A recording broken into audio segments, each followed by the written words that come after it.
जनेऊ जो धारण किया है मैंने वो दाहिने कंधे से बाएं कमर तक किया है, क्या ये सही है? जैसे कि गुरु माँ ने धारण कराया था मुझे। मैंने आज वो गलती से वॉशरूम में बिना कान पर लपेटे यूज कर लिया है, तो क्या अब वह दूषित हो गया है या मैं उसे पहन कर रह सकता हूँ?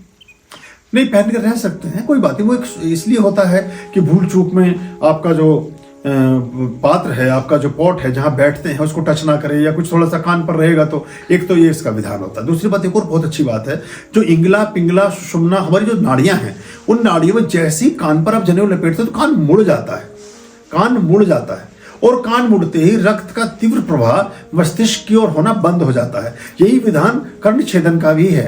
कान जब छेदते हैं, कान में कोई चीज आप पहनते हैं, तो तीव्र प्रभाव कभी भी आपके मस्तिष्क की ओर नहीं जाएगा, तो प्राय आप ब्रेन हेमरेज से बचे रहते हैं जीवन भर।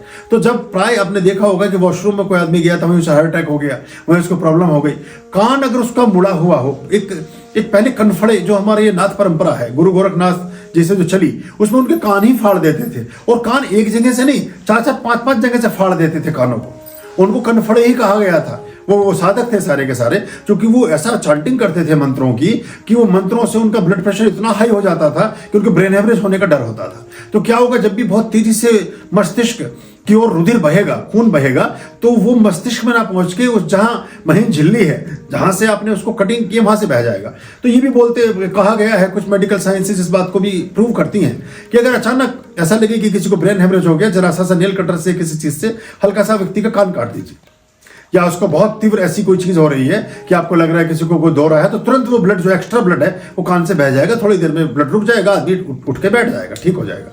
मतलब थोड़ा सा डॉक्टर से भी पूछ लेना, कभी किसी कोई वैसे बेचारा थोड़ी सी करवट ले रहा हो, तुरंत नेल कटर लेके पहुंच जाए उसकी चारपाई पे कि गुरुजी ने बताया था जरा से कटिंग मारनी है।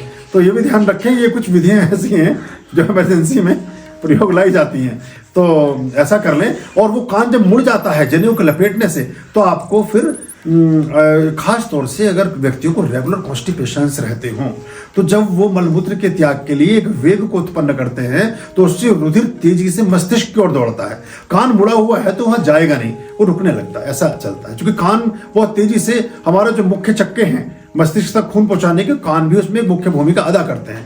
पहले देखिए, जो एक और चीज याद आ गई मुझे, जो छोटे बच्चे, इसको हमारे समय में तो होता था, अब तो मुझे लगता है कि अब टीचर भी ऐसा नहीं करते और कोई उनको अलाउ करने भी नहीं देगा। पहले हमारे टीचर्स कान उमेठा करते थे और मुर्गा बनाते थे। वो किसको बनाते थे? जो बच्चा पढ़ने में मंद बुद्धि था, जो बच्चा कम पढ़ता था, यानी उसके मस्तिष्क तक रुधिर का प्रवाह तेज नहीं है, उसकी बुद्धि प्रखर नहीं हो रही है, लेकिन इसका भी संतुलन है ना। बहुत ज्यादा रुधिर का प्रवाह होने से बुद्धिमान बनते हैं, और बहुत कम होने से भी इसका संतुलन होना चाहिए। शीर्षासन भी यही कार्य करता है कि आपके शरीर के रक्त को आपके दिमाग की तरफ तीव्रता से भेजता है, जिससे आपकी बुद्धि तीव्र होती है। तो कान उमेटने से आपके मस्तिष्क में रक्त का संचार ज्यादा होता था, जिससे बच्चा जो याद नहीं कर पा रहा था वो याद करने लगता था। या मुर्गा बनाते थे, तो मुर्गे को जब वो नीचे को उकड़ू करके हाथ निकाल के कान पकड़ता था, तो वो कान खींचते थे, या टीचर कान खींचते थे पकड़ करके, कान ही खींच करके बताते, कहते कान उमेटा। तो वो कान उमेटने से बच्चों की बुद्धि तेज होने लगती थी। आज अगर ध्यान नहीं किया उन्होंने, और वैसे भी अगर आप घर में अपने बच्चों के थोड़ा थोड़ा कान जरा रगड़ते रहें, उमेटते रहें, तो वो तीव्र बुद्धि के बनेंगे, उनकी नेत्र ज्योति भी अच्छी रहेगी, दिमाग भी तेज चलेगा। तो अब जो घर में बच्चे बैठे हैं, उन्हें कुछ करने के बजाय थोड़ा लपेटा मार दिया करो एक आध बार दिन में। जैसे हमने उसका घुमाते हैं ना लट्टू रेडियो का, ऐसे हमने थोड़ा सा कभी एक बार उल्टा एक बार सीधा, तो बच्चा तो चीं करेगा, एक दो बार आवाज निकालेगा, पर वो बाकी फिर ठीक हो जाएगा उसका सिस्टम। तो ये जनेऊ बांधने का भी ये भी एक विधान था। कोई अशुद्धि नहीं हुई, आपने ठीक से पहना है, दाएं हाथ से निकाल करके ही पहना जाता है। खुश रहिए। जनेऊ ने कितनी सारी चीजें खुलवा दी जी। उनका इस संबंध में एक प्रश्न ये है कि कौन से कान पर जनेऊ लपेटना चाहिए, इस पे किस पे?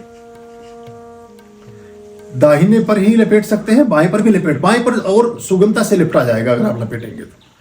बाएं कान पर और अच्छे सुगमता पूर्वक कर पाएंगे आप, तो वहां लपेट लें। और अगर आप दाएं पर लपेटने का मन है तो दाएं पर लपेट लें, पर लपेट लें, कोई ऐसी समस्या नहीं भी लपेट पाते, थोड़ा सा खींच करके ऐसे ही गले में भी डाल सकते हैं, कोई ऐसी बात नहीं है। पर कान पर लपेटने का विधान एक यही था, ऐसी कलावे का एक सिस्टम था। और जनेऊ क्या है? जनेऊ एक ऐसा, आप जनेऊ पहनने वाला व्यक्ति कभी निर्वस्त्र नहीं होता। यज्ञ पवित्रम परम पवित्रम बलवस्तु तेजा, तो यज्ञ पवित्र पहनने वाले व्यक्ति, क्योंकि उसके और सिला हुआ वस्त्र नहीं है। तो जो परमात्मिक विधान है वो तीन धारियां, तीन युग की हैं, तीन देवी देवताओं की हैं, तीनों देवियां तीनों लोक, बहुत गहरा उसका विधान है यज्ञोपवीत का। और बाकी वस्त्रों में तो सुई चलिए कीलन हो गया, उसका नहीं हुआ है। तो आप हमेशा इसलिए परमात्मा को भी आप देखेंगे जनेऊ पूजा में अर्पित किया जाता है, यज्ञोपवीत अर्पित किया जाता है।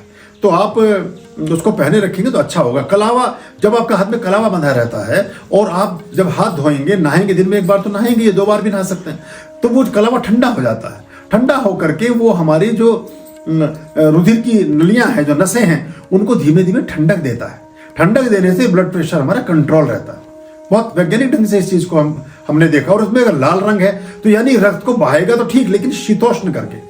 ब्लड प्रेशर तो नेचुरल होगा, लेकिन गति ब्लड की ठीक होगी, शुद्धि उसके साथ बनी रहेगी, ये सूर्य के साथ टच करेगा। ऐसे वैज्ञानिक ये विधान है हमारे। ये सब हमने सोच लिया कि सब ऐसे धक्यालूसी है, कोई भी धागा लपेट लिया, कुछ भी कर लिया, ऐसा नहीं है। इसका बड़ा एक गहरा संबंध है हमारे विज्ञान से और हमारे बाकी जीवन के बाकी वर्तुल से।